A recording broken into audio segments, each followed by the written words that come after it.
చక్కెర ఎగుమతులకు సంబంధించి మోదీ సర్కారు కీలక నిర్ణయం తీసుకుంది.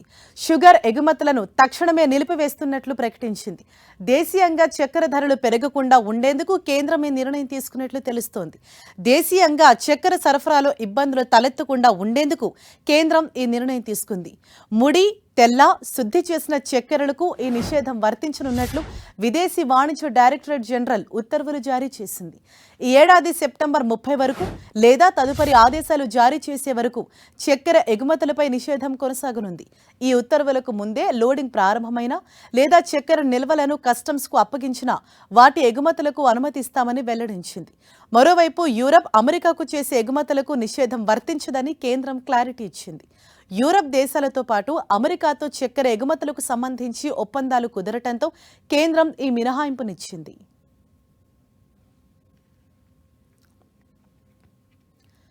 చక్కెర ఎగుమతులకు సంబంధించి కేంద్రం ఏదైతే నిషేధం విధించిందో దానిపైన పూర్తి డీటెయిల్స్ తెలుసుకుందాం. ఢిల్లీ నుంచి మా ప్రతినిధి గోపీకృష్ణ మనకు అందుబాటులో ఉన్నారు.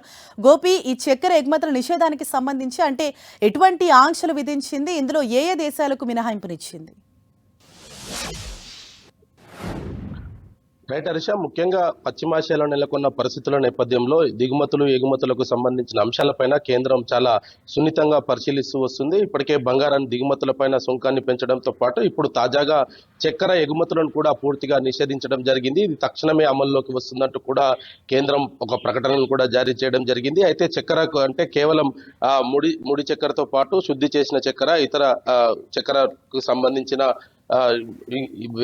లూజ్ చక్కెర వీటన్నిటిని కూడా పూర్తిగా నిషేధిస్తున్నట్టుగా కూడా ఈ యొక్క ఉత్తర్వుల్లో పేర్కోవడం జరిగింది. అయితే ఇప్పటికే ఇటు అమెరికా, యూరోప్ కంట్రీస్ తోటి ఒప్పందాలు ఉన్న నేపథ్యంలో వాటికి యథావిధిగా సరఫరా కొనసాగుతుంది. అదేవిధంగా ఇప్పటికే కస్టమ్స్ క్లియరెన్స్ అయిన నిల్వలు కావచ్చు లేదా ఇప్పటికే లోడ్ అయిన చక్కెరకు సంబంధించి కూడా అంటే ఉత్తర్వులు జారీ చేసే నాటికి ఇటు పోర్టుల్లో ఉన్న చక్కెర నిల్వల పైన కూడా ఈ నిషేధాలు అయితే వర్తించవు, వాటికి క్లియరెన్స్ అయితే లభిస్తుంది అనేది కూడా కేంద్రం ఈ యొక్క ఉత్తర్వుల్లో పేర్కోవడం జరిగింది. మరి దేశీయంగా ఈ చక్కెర నిల్వలకు సంబంధించి ధరలు పెరగకుండా ఉండడము, ఇతర అంశాలన్నింటినీ కూడా దృష్టిలో ఉంచుకొని ఈ యొక్క నిర్ణయం తీసుకున్నట్టుగా అయితే తెలుస్తుంది. అయితే ముఖ్యంగా ఇటు పశ్చిమాసియాలో నెలకొన్న పరిస్థితుల నేపథ్యంలో భారత్ పైన పడే ఆర్థిక భారాన్ని తగ్గించుకునేందుకు కేంద్రం పలు సంస్కరణలు అయితే చేపట్టిందని చెప్పొచ్చు. ఇటు ఎగుమతులకు సంబంధించిన అంశంలో ప్రతి అంశాన్ని కూడా క్షుణ్ణంగా ప్రస్తుతం కేంద్రం పరిశీలిస్తుంది. భారత్లో రానున్న రోజుల్లో ఎటువంటి ఇబ్బందులు తలెత్తకుండా ఉండేందుకు కొన్ని కీలక నిర్ణయాలను తీసుకుంటుంది. రాబోయే రోజుల్లో మరికొన్ని అంశాలపైన కూడా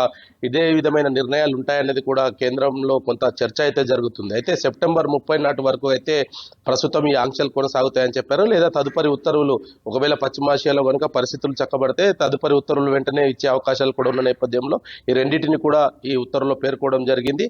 అయితే చక్కెరకు సంబంధించి భారత్ అనేక దేశాలకు ఎగుమతి చేస్తున్న నేపథ్యంలో వాటన్నిటిని కూడా నిలిపివేస్తూ మరి ఈ నిర్ణయం అయితే తీసుకుంది. దీంతో ఇటు భారత్లో చక్కెర నిల్వలకు సంబంధించిన కొరత లేకుండా ఉండేందుకు, ధరలను బ్లాక్ మార్కెట్ కి తరలించి ధరలను పెంచే అవకాశం లేకుండా ఉండేందుకే ఈ నిర్ణయం తీసుకున్నట్టుగా అయితే మనకు చాలా స్పష్టంగా అర్థమవుతుంది. మరి వీటితో పాటు ఆహార, సుగంధ ద్రవ్యాలు, ఫార్మా కంపెనీకి సంబంధించినవి కూడా అనేక దేశాలకు భారత్ ఎగుమతులు చేస్తుంది. మరి వాటిపైన ఎటువంటి నిర్ణయాలు తీసుకోబోతుంది, మరి రానున్న రోజుల్లో ఇంకా ఏ అంశాలను ఈ యొక్క కేంద్రం పరిశీలిస్తుందన్న దానిపైన కూడా ఇంకా కొంత క్లారిటీ రావాల్సింది. ప్రస్తుతానికి సంబంధించి చూస్తే ఇటు బంగారం దిగుమతుల సుంకంతో పాటు చక్కెర ఎగుమతులను కూడా పూర్తిగా కేంద్రం నిలిపివేయడం జరిగింది.